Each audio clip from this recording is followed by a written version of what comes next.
మహాకాళి అవతారంలో బ్రహ్మరాంబిక దేవి, శ్రీశైలంలో వైభవంగా దసరా మహోత్సవాలు, గజవాహన సేవపై అమ్మవార్ల గ్రామోత్సవం. శ్రీశైలంలో దసరా ఉత్సవాలు ఘనంగా జరుగుతున్నాయి.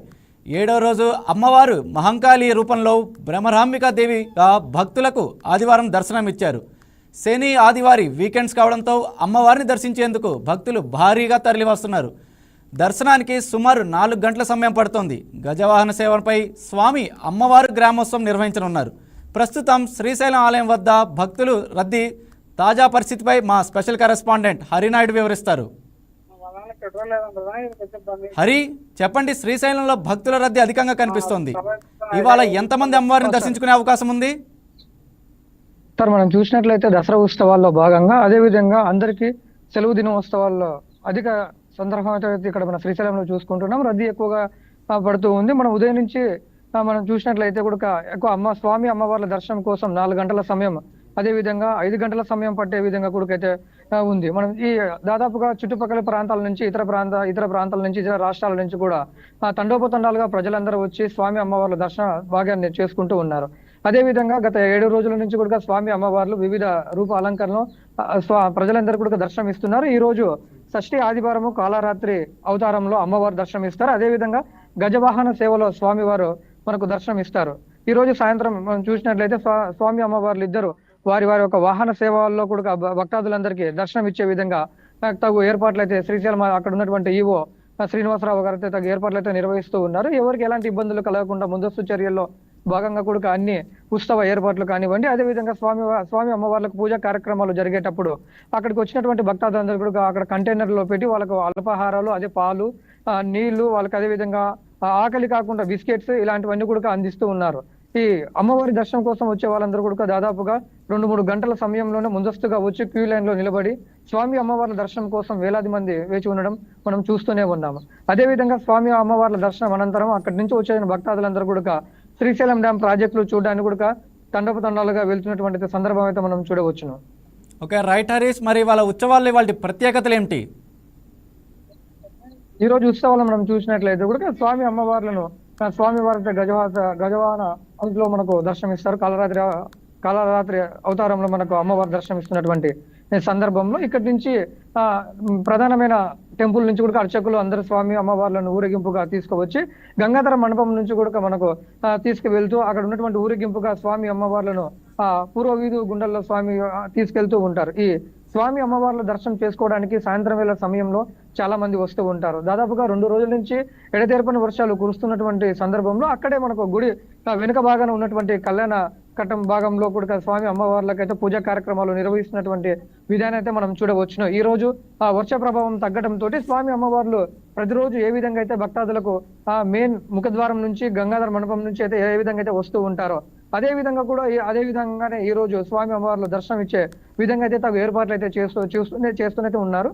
ఇప్పుడు ప్రస్తుతానికి అయితే ఎలాంటి వర్ష ప్రభావం లేదు కాబట్టి సాయంత్రానికి సంబంధించినటువంటి కార్యక్రమాలన్నీ కూడా అక్కడ ఎంతో చక్కగా అయితే జరుగుతూ ఉన్నవి. మనం దసరా అయితే పూర్తిగా ఇంకా 4 రోజుల్లో దసరా ఉత్సవాలు కూడా మొదలు కానున్నటువంటి సందర్భంలో ఈవో శ్రీనివాసరావు ముందస్తు చర్యల్లో భాగంగానే ఎవరికి ఎలాంటి ఇబ్బందులు కలగకుండా అక్కడ ఉన్నటువంటి వసతులన్నీ కూడా ఏర్పాటు చేస్తూ ఉన్నారు. వాళ్ళకు వసతి గృహాలు కానివ్వండి, లేదంటే లడ్డు కౌంటర్ కానివ్వండి, లేదంటే మనకు సంవత్సరం పొడవుతా దాదాపు 365 డేస్ అన్నపూర్ణ శాల దగ్గర కూడా మనకు భోజన వసతి 2 పూట్లు అయితే మనకు అక్కడ శ్రీశైల బ్రహ్మరాంబిక మల్లికార్జున స్వామి వారి దర్శనం కోసం వచ్చిన భక్తాదులందరికీ కూడా అన్నదాన కార్యక్రమం అయితే ఇక్కడ ఏర్పాటు చేస్తూ ఉంటారు. ఇలాంటి కార్యక్రమాలన్నీ కూడా వచ్చే దసరా మహోత్సవాలకు వచ్చే భక్తాదులకు ఎలాంటి ఇబ్బందులు కలగకుండా ఉండాలని చెప్పేసి ముందస్తు చర్యలలో భాగంగా అక్కడ అన్నపూర్ణశాల, అదేవిధంగా అన్నపూర్ణశాల పక్కన ఉన్నటువంటి మిగతా శాలలో కూడా భోజనాలు ఏర్పాటు చేసే విధంగా కూడా ముందస్తు చర్యలు తీసుకుంటున్నారు. స్వామి వేల లక్షల్లో కూడా అమ్మవారిని దర్శనం చేసుకోవడానికి దసరా మహోత్సవాల్లో భాగంగా దసరా పండుగ రోజున లక్షల్లో వచ్చి అమ్మవారిని దర్శనం చేసుకునే కార్యక్రమం అయితే ఉంటుందని చెప్పేసి ముందస్తు అంచనా వేసి వారికి ముందస్తుగానే లడ్డు కౌంటర్ దగ్గర కూడా ఏర్పాట్లను అక్కడ ఎలాంటి ఇబ్బందులు కలగకుండా తొక్కిసలాట్లు ఆడకుండా ముందస్తు చర్యల్లో అక్కడ మొత్తం పూర్తిగా గేట్ల విధానం అంటే 1 by 1 ఒకరి తర్వాత ఒకరు వచ్చి పూర్తిగా వాళ్ళ లడ్లు కానివ్వండి, అల్పాహారాలు కానివ్వండి, అదే ఉన్నటువంటి మనకు ఏదైనా మనం తీసుకోవాలన్నా కూడా పూర్తిగా అమ్మవారి కుంకుమ అదే ఇలాంటివన్నీ తీసుకోవడానికి కూడా ఏర్పాట్లు అయితే నిర్వహిస్తూ ఉన్నారు. Okay, right Harish. మరి శ్రీశైలం ప్రాజెక్టుకు ఎంత మేరకు వరద నీరు వస్తుంది? ప్రస్తుత పరిస్థితి ఎలా ఉంది? దాదాపు మనం చూసుకున్నట్లయితే 7 సంవత్సరాల తర్వాత మనం మొట్టమొదటిగా అయితే చూసినట్లయితే ప్రతిరోజు నెలలో సంవత్సరంలో ఒకసారి లేదంటే 2 సార్లు తెరిచేటువంటి గేట్లు ఈ సంవత్సరం పూర్తిగా 7 సార్లు తెరిచారు. ఆ 7 సార్లలో భాగంగా కూడా 7 సంవత్సరాల తర్వాత 23 అడుగుల మేర కూడా గేట్లు తెరచడం అనేది చాలా అరుదైన విషయంగా మనం చెప్పవచ్చును. దాదాపు మనకు పూర్తిగా వరద ప్రభావం జూరాల ప్రాజెక్టు, ఆల్మట్టి డ్యామ్, ఇదే విధంగా పైన ఉన్నటువంటి డ్యాంలో వరద ఉద్రిక్తత ఎక్కువగా ఉన్నటువంటి సందర్భంగా అయితే మనం చూస్తూనే ఉన్నాం. ఈ రోజు మాత్రం ఎలాంటి వర్ష ప్రభావం అయితే ప్రస్తుతానికి మన రాయలసీమ ప్రాంతంలో నంద్యాల జిల్లాలో అయితే అక్కడక్కడైతే తేలికపాటి వర్షాలు అయితే కురుస్తూ ఉన్నాయి. కానీ మనకు ఇక్కడ శ్రీశైలం కానివ్వండి, ఇక్కడ ఎలాంటి చోట అయితే మనకు ఇప్పటికైతే వర్ష ప్రభావం లేకపోవడంతో దాదాపుగా అయితే ప్రతిరోజు కొనసాగేటటువంటి నీల ఉద్రిక్తత, వరద ఉద్రిక్తత యథేచ్ఛగా సాగుతూనే ఉంది. శ్రీశైలానికి అయితే 6 లక్షల క్యూసెక్కులు చేరుతుంది ప్రస్తుతానికి. దీంతో ఆదివారం 10 గేట్ల నుంచి 23 అడుగులు ఎత్తు సాగర్కి నీటి విడుదల చేస్తున్నారు. 2018 తర్వాత గేట్లను 23 అడుగులు ఎత్తడం ఇదే తొలిసారిగా. ఒక గేటు ఎత్తు దాదాపు 55 అడుగులు, వెడల్పు 60 అడుగులు ఉంటుంది. సాధారణంగా 10 గేట్లు ఎప్పుడు ఓపెన్ చేసినా అడుగులు మాత్రం 10 అడుగులు తెరిచేవాళ్ళు. అలాంటిది ఈ రోజు పూర్తిగా 23 అడుగులు గేట్లు ఎత్తినారంటే మనం ఆశ్చర్యానికంటే ఇది ఇప్పుడు దాకా కూడా ఎప్పుడు జరగలేదు.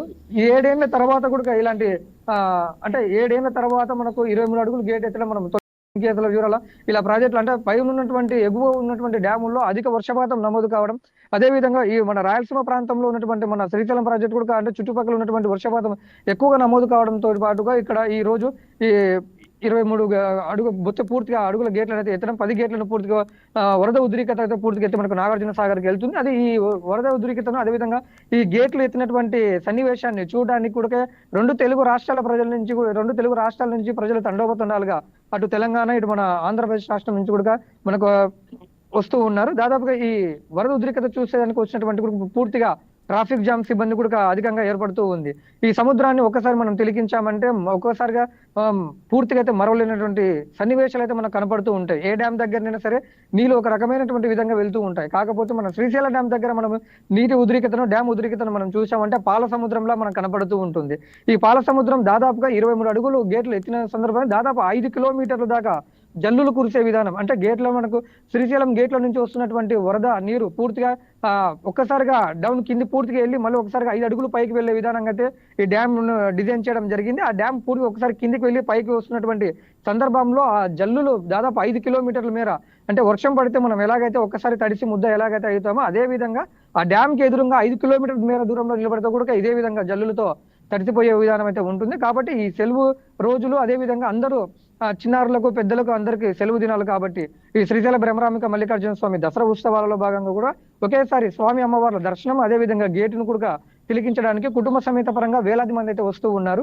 ఈ వేలాది మంది వచ్చే సందర్భంలో పూర్తిగా దాదాపు 60% వారికి ఉన్నటువంటి వాహనాలు, కార్లు కానివ్వండి, బైక్లు, వారి సొంత వెహికల్స్ ను తీసుకుని శ్రీశైలం చేరుకుంటూ ఉన్నారు. ఈ శ్రీశైలం చేరుకున్నటువంటి సందర్భంలో డ్యామ్ చూడడానికి చాలా మంది ఒక వెహికల్స్ ను అక్కడే పూర్తిగా అంటే ఒక బ్రిడ్జ్ పక్కన, గేట్లు డ్యామ్ పక్కన నిలబెట్టుకున్నటువంటి సందర్భాలు అయితే కూడా మనం చూడవచ్చు.